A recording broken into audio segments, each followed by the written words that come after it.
Hello everyone, it's Shane Kanto, your Wasteland reviewer, and I'm here to review Rare Beasts, and this is from writer, director, and star Billie Piper. And this film focuses on a career-driven single mother who falls in love with a charming and traditionalist Pete. But right from the start, you know this isn't your normal kind of film.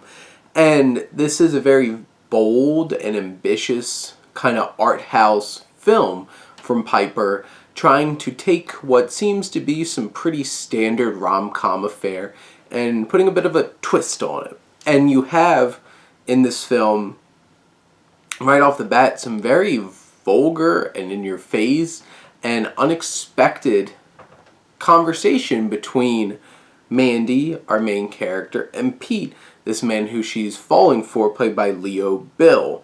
And they have the dialogue in this film is very, rash, and it's presented in a way that's very in your face and kind of keeps you on your toes because you're definitely not expecting these characters to be interacting in this way.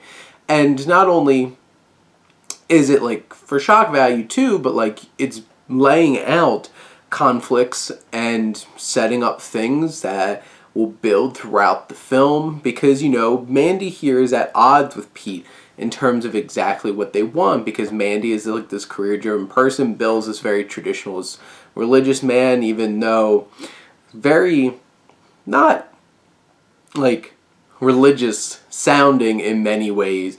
And you have Piper and Leo Bill who delivered both strong performances here with very bold characters, and they sink their teeth into them a lot in terms of portraying these characters and bringing them to life because they're both kind of live wires. And then you have Kerry who plays her mother, straight out of Shallow Grave.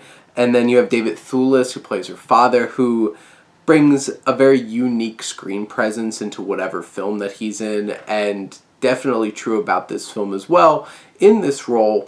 And like I said, a lot of this feels on the skeleton of it like a rom-com, and you feel these characters, where they're supposed to kind of fall into place, but they're all presented and portrayed in ways that don't necessarily meet those tropey expectations of how these characters should be. And if this film was a little bit more reeled in and a little bit more focused and not really all over the place and jumbled and, energy-wise bouncing all over the place, I think this would have been a really impressive film. Despite that, I still feel like there's a lot of promise here and there's a lot to admire about it. I say that Piper brings an interesting personality to a pretty standard affair narrative that you might expect, and the direction has a very bold and outside-the-box kind of feel to it. There's some inspired filmmaking throughout this film, and it leaves you wanting something.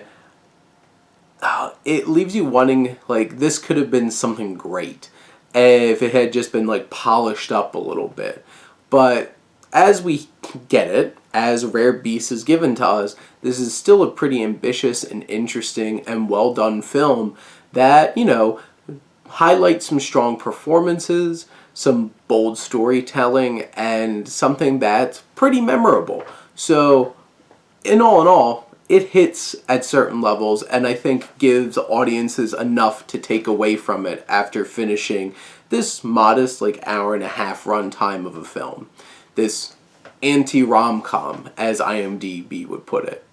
But those are my thoughts on Rare Beasts. Let me know what you think. Let's talk some movies. But thank you as always for tuning in and supporting your Wasteland reviewer.